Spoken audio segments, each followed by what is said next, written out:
Siendo líder de una iglesia, su afán de reputación y estatus perturba la obra de esta. Cae en la desconfianza y los malentendidos tras su destitución. Reelegida líder, es negativa y desconfiada. Al sentir culpa, comienza a buscar y reflexionar. ¿Por qué siempre malinterpreta a Dios y desconfía de Él? ¿Cuál es la verdadera razón de ello? Para descubrirlo, te invitamos a mirar este video de testimonio cristiano, por fin libre de malentendidos sobre Dios.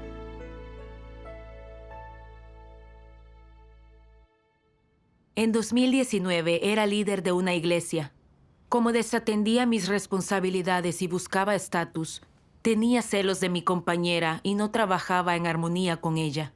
Nuestra labor se veía muy afectada. El líder trató conmigo y me ofreció ayuda varias veces, pero yo no lo aceptaba. Por eso fui destituida. Me molestó perder mi deber. Me habían destituido antes por mi afán de reputación y estatus, y reapareció el mismo problema. Vi que me importaban demasiado la reputación y el estatus, y que frenaba constantemente el trabajo de la iglesia. No parecía estar preparada para un puesto de líder. Meses después hubo elecciones para líder de la iglesia. Un día, una hermana me dijo, «Quiero votar por ti para líder». Esto me puso algo nerviosa. Siendo líder fui en pos de la reputación y el estatus. Hice mucho mal e interrumpía la labor de la iglesia. La reputación y el estatus eran mi punto débil. Si me reelegían líder y hacía lo mismo en pos de la reputación y el estatus, e interrumpía otra vez el trabajo de la iglesia, ¿qué pasaría? Si seguía acumulando malas acciones, ¿no sería condenada y descartada? Lo pensé y le respondí bruscamente. Votarás por mí sin conocerme tanto. Debes ser responsable al votar. Si votas sin seguir los principios y se elige a la persona equivocada, cometes el mal. Me pareció que era mejor que yo no fuera líder ni obrera. Mi responsabilidad en mi deber era reducida, y aunque cometiera errores, el trabajo de la iglesia no se afectaría mucho. Pero ser líder es distinto. Cualquier descuido puede afectar todo el trabajo de la iglesia, y eso perjudicaría a todos los hermanos en ella. Esa es una gran maldad. A toda costa no quería ser líder. Esa no es la forma correcta de verlo. Ser revelados y descartados no depende del deber que cumplamos, sino de buscar la verdad o no. Sí, tienes razón. En una reunión, una hermana me pidió mi opinión sobre las elecciones de la iglesia. Parecía que quería votar por mí. Le expliqué rápidamente, no busco la verdad y me falta entrar en la vida. Antes afecté la labor de la iglesia por mi afán de reputación y estatus como líder. También le hablé de la corrupción que exhibí y de mis defectos y fallos, para que creyera que no sería buena líder. Sentí un poco de culpa luego de eso. ¿Por qué siempre señalaba ante otros que no era apta para ser líder? ¿Por qué mi actitud no era sumisa hacia las elecciones? Eso es. En mis devociones leí en las palabras de Dios.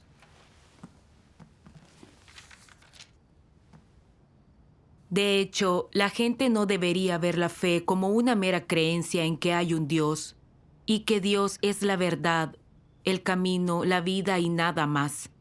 La fe tampoco es solo reconocer a Dios y creer que es Él el soberano de todas las cosas, que Él es todopoderoso, que Él creó todas las cosas que hay en el mundo y que Él es único y supremo. La fe no consiste solo en creer en esto. La voluntad de Dios es que entregues todo tu ser y corazón a Él y que te sometas a Él. Esto es, debes seguir a Dios, permitir que Él te use y estar feliz de hacer servicio por Él. Debes hacer todo lo que puedas por Él. Amén. Amén. Amén. Las palabras de Dios me movilizaron y entendí que alguien con auténtica fe es capaz de entregarle su corazón, de someterse a sus disposiciones y alegrarse de servirle. Más allá del deber que cumpla o cómo lo trate Dios, sabe aceptarlo y someterse sin condiciones, decisiones ni exigencias. Son la conciencia y la razón adecuadas. Sí. Al hacer introspección, pese a tener fe y cumplir un deber, siempre hacía mis elecciones y exigía en el deber, sin sumisión alguna hacia Dios. Creía que los líderes eran revelados antes porque tenían más trabajo, que al cometer un error e interrumpir la labor de la iglesia peligraban su futuro y su destino. Por eso yo no quería ser líder ni obrera. Intenté pensar el modo de eludir esas elecciones de la iglesia y exageré adrede mis problemas y fallos ante los demás por temor a ser elegida. Luego entendí que desconfiaba y malinterpretaba a Dios sin obedecerlo en absoluto. Recordé la actitud de Noé hacia la comisión de Dios.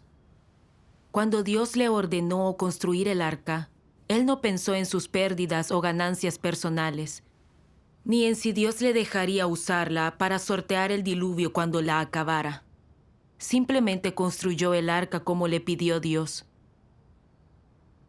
Noé fue obediente y considerado con Dios. Pero yo tenía fe y cumplía un deber por mi futuro y mi destino. Solo pensaba en recibir bendiciones. No tenía en cuenta la voluntad de Dios ni la labor de la iglesia. Quería hacer cualquier deber que no exigiera responsabilidades. Si algo exigía sacrificio y responsabilidades, hacía lo posible por evitarlo. No pensaba en la voluntad ni en las exigencias de Dios, solo quería sus bendiciones. ¿Qué fe era esa? Usaba a Dios, lo engañaba. No tenía sumisión ni devoción. Al darme cuenta de eso, comencé a orar. Oh Dios, mi motivación para el deber no es correcta. No es la búsqueda de la verdad y la obediencia a ti. Es un trueque por un buen destino, sin pensar en tu voluntad. Dios, no quiero engañarte así. Quiero arrepentirme. No importa qué deber me dispongan, lo aceptaré y me someteré. Amén. Amén. Acabaron eligiéndome líder de la iglesia. Sabía que era mi oportunidad de practicar como líder por la gracia de Dios. Pero tenía algunas dudas. Como líder de la iglesia, si buscaba reputación y estatus como antes e interrumpía el trabajo, ¿sería revelada y descartada? Todavía me resistía a ser líder, pero negarme sería un desafío a Dios. De mala gana me sometí a ello. Con tantos nuevos fieles, pronto necesitamos un líder de equipo para la labor de riego. Los hermanos propusieron candidatos. Como mi compañera estaba ocupada en otras cosas, me pidió que revisara las evaluaciones de los hermanos sobre los candidatos. Pensé, si soy la primera en ver las evaluaciones, tendré que opinar primero. Y si me equivoco, elijo a la persona equivocada y esto demora la labor de riego. Aunque lo debata y decida con mi compañera, si soy la primera en opinar, me harán responsable. Si sigo acumulando transgresiones, no tendré un buen resultado ni un buen destino. La idea me asustó y no quería ser la primera en airear mis opiniones. Vi que mi estado no era correcto, que malinterpretaba a Dios y desconfiaba de Él. pero no podía olvidarme de ello. Así pues, me abrí a los hermanos y buscamos juntos. Una hermana me comentó: para corregir tus malentendidos y desconfianza hacia Dios, debes pensar qué concepto erróneo te lleva a esto. Esto me orientó para comprender el asunto. Oré y busqué con Dios, leía palabras suyas pertinentes. Un día leí un par de pasajes de su palabra. Dios Todopoderoso dice: algunos creen en Dios unos años, pero no comprenden lo más mínimo la verdad. Su visión de las cosas sigue siendo la misma que la de los incrédulos. Cuando ven que un falso líder o anticristo es revelado y descartado, piensan: creer en Dios, seguir a Dios, vivir ante Dios, es estar en la cuerda floja. Es como vivir al filo de la navaja. Otros alegan: ¿servir a Dios? Como suele decirse, la compañía de un rey es como la de un tigre. Una palabra equivocada, una cosa mal hecha, y habrás ofendido el carácter de Dios, y serás descartado y castigado. ¿Son correctas estas observaciones? ¿Qué significan estar en la cuerda floja y vivir al filo de la navaja? Que hay un gran peligro a cada instante que, al menor descuido, uno pisa en falso. La compañía de un rey es como la de un tigre. Es un dicho común entre los incrédulos. Significa que es muy peligroso vivir al lado de un rey diablo. Si uno aplica este dicho al servicio a Dios, ¿cuál es su error? Comparar a un rey diablo con Dios, con el Señor de la creación, ¿no es una blasfemia contra Dios? Es un problema grave. Dios es un Dios justo y santo. El cielo ha predestinado y la tierra ha acatado que el hombre debe ser castigado por resistirse o ser hostil a Dios. Satanás, el diablo, no tiene ni pizca de verdad. Es inmundo y malvado. Masacra a los inocentes. Devora a los buenos. ¿Cómo puede ser comparado con Dios? ¿Por qué la gente distorsiona la realidad y difama a Dios? Es una blasfemia tremenda contra Él. Cuando se poda y trata a algunas personas, habitualmente negativas, y que no cumplen con el deber con sinceridad, les preocupa ser descartadas y suelen pensar para sus adentros: realmente, creer en Dios es estar en la cuerda floja. En cuanto haces algo mal, tratan contigo. En cuanto te califican de falso líder o anticristo, eres reemplazado y descartado. En la casa de Dios, no es raro que Dios se enoje. Y cuando la gente ha hecho cosas malas, es descartada con una palabra. La casa de Dios ni siquiera le da la oportunidad de arrepentirse. ¿Es materialmente así en realidad? La casa de Dios no le da a la gente la oportunidad de arrepentirse.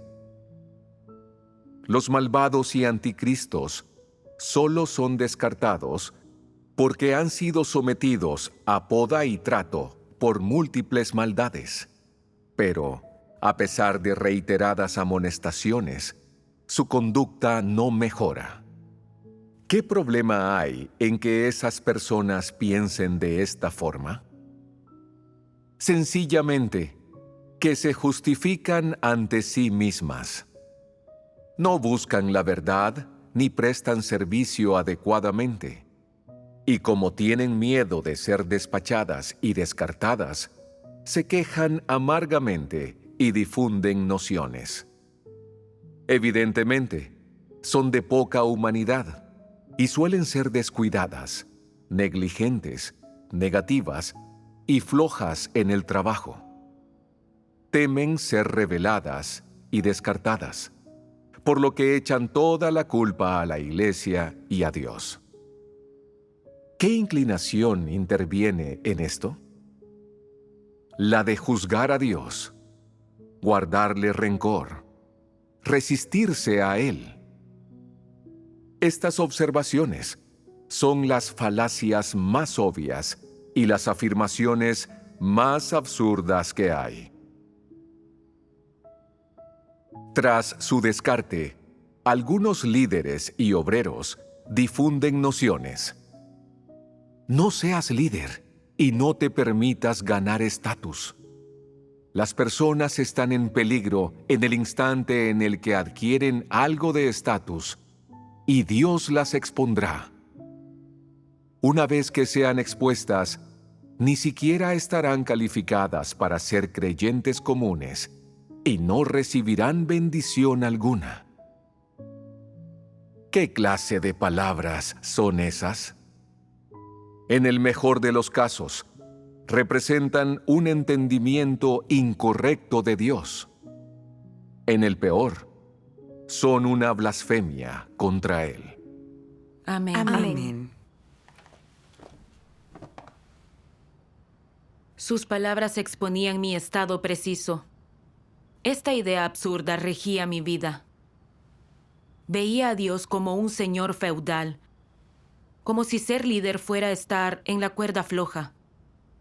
Si una persona tenía un fallo o descuido, Dios podría condenarla, revelarla y descartarla cuando fuera. Yo vivía con esa idea y malinterpretaba a Dios desde que fui destituida. Como líder creía que al subir más duro era caer, y que por eso fui revelada. Fue por esa idea errónea que, aún sabiendo que la labor de la iglesia necesitaba gente responsable, seguí eludiendo elecciones. Por miedo a ser elegida líder y ante un error, no tener un buen desenlace.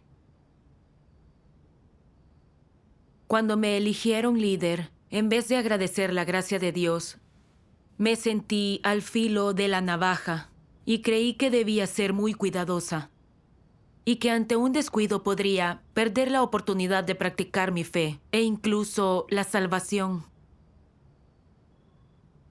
Siempre desconfiaba de Dios y era muy floja en el deber. Cuando elegimos líder del equipo de riego, no quise opinar por miedo a equivocarme y que me responsabilizaran. Vi cuánto había malinterpretado a Dios. Dios es el Creador, su carácter es santo y justo, y Él tiene principios respecto a la gente. Si Dios condena o descarta a alguien, es por la actitud de esa persona hacia Él y hacia la verdad. Exacto. Sí. Me acordé de los ninivitas. Sus malas acciones disgustaban a Dios y Él decidió aniquilarlos. Pero cuando Jonás les contó lo que dijo Dios, se cubrieron de cilicio y ceniza y se arrepintieron. Abandonaron la maldad y su malvada senda. Ante su sincero arrepentimiento, Dios cambió de actitud hacia ellos y no los aniquiló. Eso es. Sí. También los sodomitas rebosaban maldad, pero eran tercos y no querían arrepentirse. Al ver a los 2 mensajeros enviados por Dios, quisieron dañarlos. Como odiaban a Dios y se oponían a Él, padecieron sus maldiciones y su castigo. Cierto. Sí. En las distintas actitudes de Dios hacia ambos, vemos que, cuando la gente comete el mal y transgresiones, siempre que se arrepienta de veras, Dios le dará una oportunidad. Sí. Pero a quienes odian la verdad, se resisten a Dios y no se arrepienten, Dios los condenará y castigará. Correcto. Pensé en mí. Incumplía mi deber e iba tras la reputación y el estatus por mi carácter satánico e interrumpía la labor de la iglesia. Mi conducta no agradaba a Dios. Perdí la obra del Espíritu Santo y me destituyeron como líder. No obstante, Dios no me descartó. Al reflexionar, conocerme y querer arrepentirme ante Dios, Él me dio otra oportunidad de ser líder para tener práctica suficiente, aprender más verdades y progresar más. ¿Todo eso no fue la misericordia y el amor de Dios? Sí. Sí. Aún así yo no entendía los sinceros propósitos de Dios, cuestionaba a Dios, lo evitaba y era malvada. Creía que al ser líder me rebelaría y descartaría. Realmente yo no conocía a Dios. Al ver mi actitud hacia Dios, ¿qué clase de fe tenía? Deshonraba a Dios con blasfemias y ofendía su carácter. Con nuestro carácter corrupto es inevitable transgredir. Pero Dios no nos condena por una transgresión pasajera. Si nos arrepentimos sinceramente y cambiamos, Dios se apiadará de nosotros. Muy cierto. Sí. Me acordé de estas palabras de Dios. Si eres deshonesto, te protegerás y sospecharás de todas las personas y asuntos. Y por eso tu fe en mí yacerá sobre un cimiento de sospecha. Esta clase de fe es una que jamás podría reconocer. Sin fe verdadera carecerás, incluso más de verdadero amor. Amén. Amén. Amén. Al meditar estas palabras, vi lo astuta y malvada que era por naturaleza. Tenía fe y seguía a Dios únicamente por las bendiciones. No tenía ni fe ni amor auténticos por Dios. No era nada sincera. A raíz de mi malicia, desconfiaba de Dios en todo, con miedo a equivocarme y ser revelada y descartada. De ninguna manera Dios aprueba esta clase de fe, la repugna y la aborrece. Al pensarlo, me sentí culpable e inquieta y quería arrepentirme. Después leí estas palabras de Dios.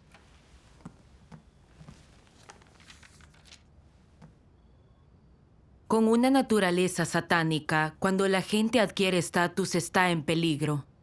¿Y qué debería hacer? ¿Acaso no tiene una senda que seguir? Tras caer en esa peligrosa situación, ¿no hay vuelta atrás para ellos?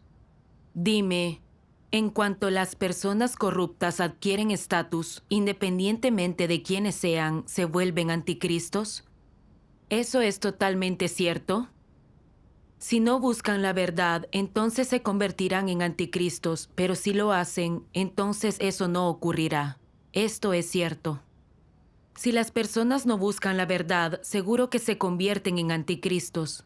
¿Y aquellos que caminan por la senda de los anticristos, acaso lo hacen por el estatus? No. Lo hacen principalmente porque no aman la verdad, porque no están en lo cierto. Tengan o no estatus, todos los que no buscan la verdad caminan por la senda de los anticristos. Sin importar cuántos sermones hayan oído, dichas personas no aceptan la verdad, no caminan por la senda correcta, sino por la senda sinuosa. Es parecido a la forma en que comen. Algunas no consumen alimentos para nutrir su cuerpo y mantener una existencia normal, sino que consumen cosas que les hacen daño, y al final se tiran piedras a su tejado. ¿No es esto acaso su propia decisión? Amén. Amén. De las palabras de Dios aprendí que una persona no es descartada al llegar a líder o a obrero, y que el estatus no hace más probable que seas condenado. Que una persona sea salva o descartada en su fe depende únicamente de su búsqueda y de la senda que ella tome. Sí. Exacto. Si ama sinceramente la verdad, puede centrarse en buscarla y tener principios como líder o como obrero. Cuando cometa transgresiones, si hace introspección y acepta la poda, no solo no será descartada, sino que podrá aprender la verdad, desechar su carácter corrupto y finalmente salvarse. Sí. Así es. Me acordé de unos líderes con quienes me había relacionado.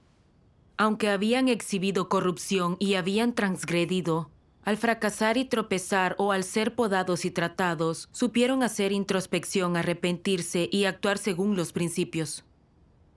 No solo no fueron condenados ni descartados, sino que con esas experiencias comprendieron la verdad y maduraron en la vida. Me quedó claro entonces que no por ser líder es una persona rebelada, descartada y condenada, ni es incapaz de salvarse. Que me mantuviera firme o alcanzara la salvación dependería de si buscaba la verdad en el deber y de si me centraba en corregir mi carácter corrupto o no. Recordé mi pasado, siempre en pos del estatus. Era celosa y marginaba a mi compañera, no colaboraba con ella. Interrumpía el trabajo de la iglesia, no supe arrepentirme y terminé destituida. Fracasé porque no supe buscar la verdad, y por ir tras el estatus y tomar la senda equivocada, no porque yo fuera una líder. Sí. Luego reparé en que, al descubrir mi corrupción, el problema no se resuelve siendo negativa y desconfiada. Lo principal es buscar la verdad y centrarme en eso para resolver mi problema. Sin Sí. duda.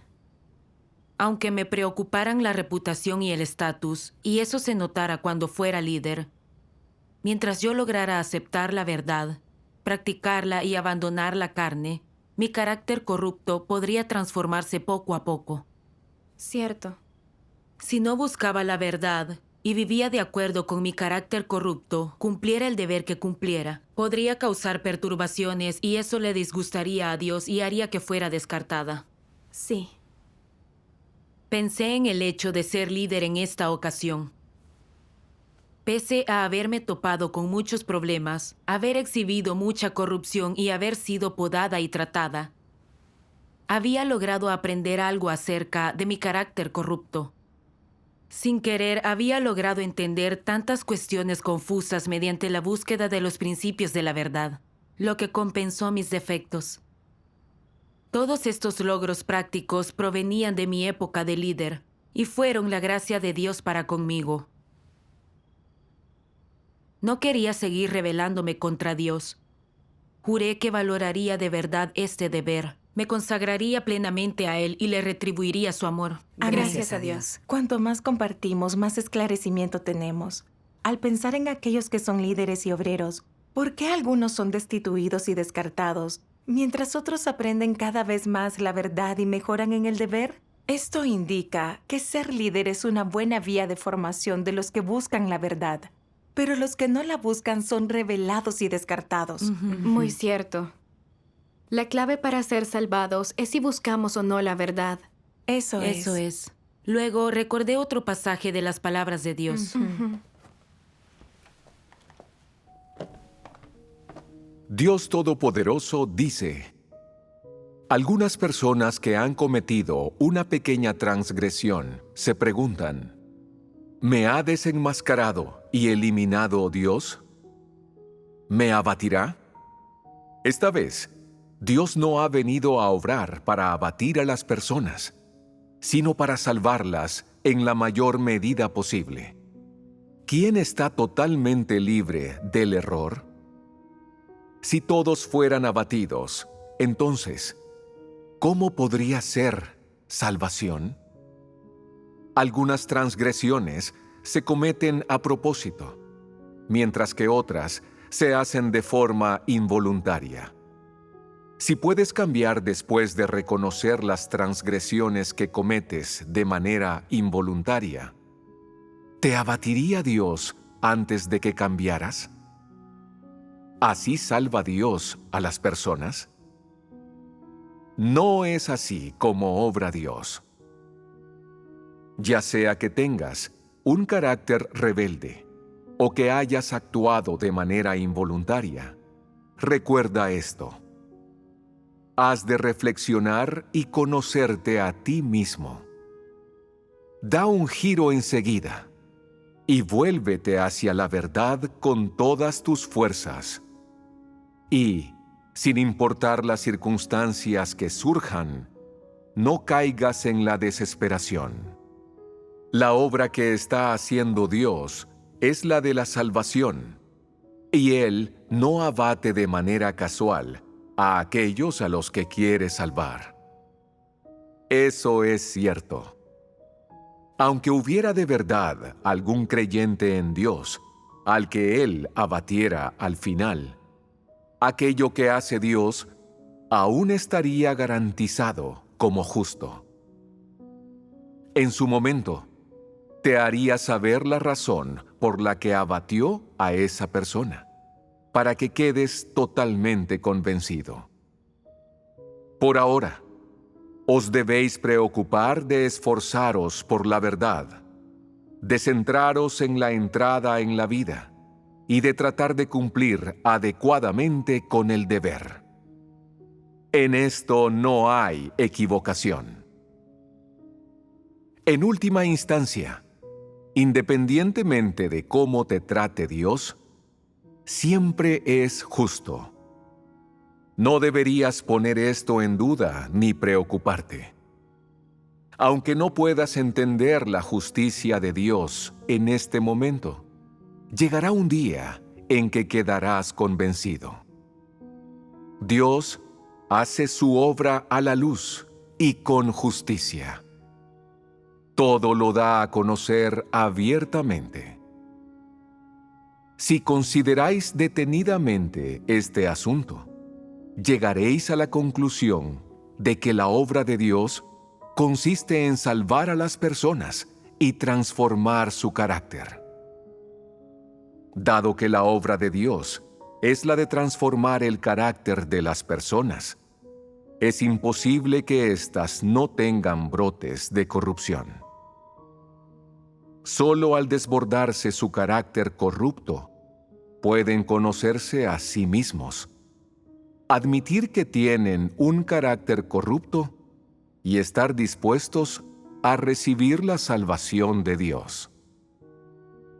Si las personas, tras derramar un carácter corrupto, no aceptan la menor porción de la verdad y continúan viviendo según su carácter corrupto, entonces es probable que ofendan el carácter de Dios. Él infligirá diferentes grados de retribución sobre ellos y pagarán el precio por sus transgresiones. De vez en cuando te vuelves inconscientemente disoluto y Dios te lo señala, te poda y trata contigo. Si cambias para bien, Dios no te pedirá cuentas. Este es el proceso normal de la transformación del carácter. La verdadera importancia de la obra de salvación es evidente en este proceso. Esta es la clave. Amén. Con ese pasaje entendí la voluntad de Dios. Dios se hizo carne y obra en los últimos días para purificar y transformar las actitudes corruptas de la humanidad. Dios nos salva en la medida de lo posible. No condena por exhibir cierta corrupción ni por cometer una transgresión momentánea. Mira si la persona se arrepiente de verdad y se transforma tras exhibir corrupción. Correcto. Como tenemos un carácter corrupto, a menudo no podemos evitar rebelarnos y oponernos contra Dios con lo que transgredimos. Pero si luego mostramos pesar y hacemos lo que exige Dios, Él nos da la ocasión de arrepentirnos. Desde que recibí la fe y asumí un deber, no podía evitar ir en pos de la reputación y el estatus debido a mi carácter arrogante. Causé perturbaciones que perjudicaron la labor de la iglesia. Pero Dios no me condenó debido a mis transgresiones. Cuando logré entender mi senda equivocada en pos de la reputación y el estatus y quise arrepentirme, Dios se apiadó de mí y me dio esclarecimiento de sus palabras con las que comprendí la verdad y reconocí mi carácter corrupto. Para que aprendiera una lección de mi fracaso, buscara la verdad y subsanara mis transgresiones. Correcto. Esto me mostró el sincero deseo de Dios de salvar al hombre. Bien sabe cuánto nos ha corrompido Satanás y lo arraigada que está nuestra naturaleza satánica, lo que suele impulsarnos a rebelarnos contra él y a desafiarlo. Pero siempre que nos arrepintamos y obedezcamos sus palabras, Él no nos condenará. Eso es. Él continuará guiándonos para que comprendamos la verdad y despojarnos de las ataduras de nuestra corrupción. Sí, Amén. sí. Una vez que entendí, se disiparon mis malentendidos sobre Dios y ya no tenía excesiva cautela en el deber. Cuando en él surgían fallos o descuidos, era capaz de afrontarlos, buscar la verdad y rectificar enseguida. Era muy liberador cumplir así con el deber.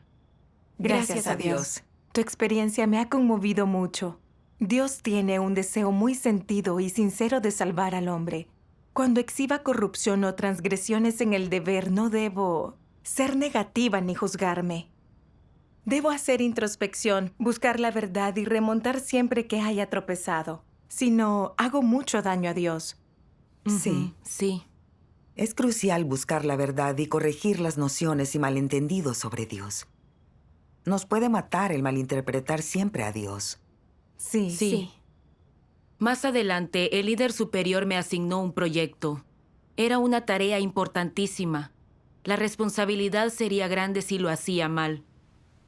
Y aunque había que debatir y decidir con otros hermanos sobre el trabajo, si había algún problema con la decisión y se interrumpía la labor de la iglesia, yo sería como encargada la principal responsable. Al pensarlo, no quise asumir el proyecto. Luego recordé unas palabras de Dios.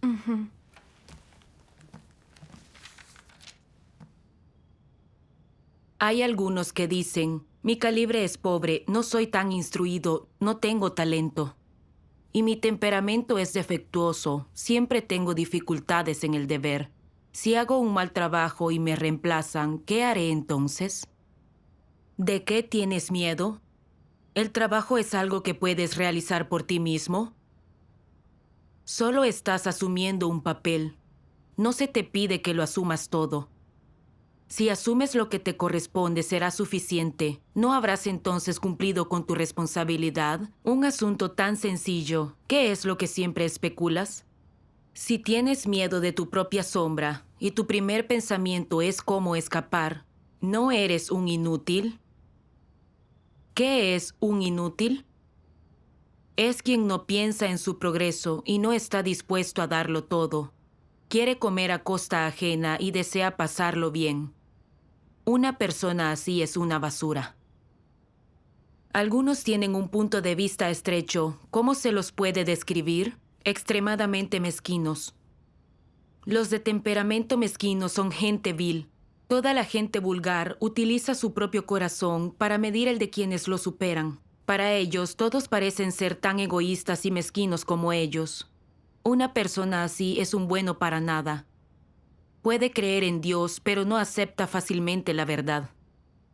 ¿Qué hace que la gente tenga muy poca fe? La causa es la falta de comprensión de la verdad. Si comprendes pocas verdades y tu comprensión es superficial, no bastará para que comprendas cada proyecto que Dios emprende en su obra, o de todo lo que Él hace, o de todos sus requisitos para ti. Si no puedes lograr esa comprensión, darás lugar a toda clase de conjeturas, nociones y malentendidos sobre Dios. Y si esto es todo lo que tienes en tu corazón, ¿puedes tener verdadera fe en Dios? Amén. Amén. Con las palabras de Dios, vi que lo cuestionaba y desconfiaba de él. Temía la responsabilidad que asumiría si algo iba mal en el proyecto y que eso afectara a mi futuro, por lo que quería librarme de él. Vi lo taimado que era mi carácter. No tenía real fe. No podía seguir dudando de Dios y eludiendo el deber. Aunque tenía muchos defectos y no mucha realidad de la verdad, podía trabajar con otros y aprender de sus puntos fuertes para compensar mis deficiencias, orar a Dios y buscar los principios pertinentes de la verdad. Así es. En realidad, Dios no pide mucho a los humanos. Mientras yo me dedicara a ello, sabía que Dios me guiaría y que poco a poco podría resolverse cualquier cuestión. Con esta idea, acepté la tarea con mucho gusto. Gracias a Dios. Pensando en el pasado, vivía inmersa en mis nociones, cuestionaba y desconfiaba de Dios, y no me sometía a Él en absoluto. Pero no por ello renunció a salvarme. Siguió dándome esclarecimiento y guía con sus palabras para que entendiera su voluntad de salvar al hombre. Descubriera mi carácter taimado y malvado, acabara con mis malentendidos sobre él y buscara la verdad para satisfacerlo. Percibí personalmente lo justo que es el carácter de Dios y cuán real es su amor al hombre. Sí.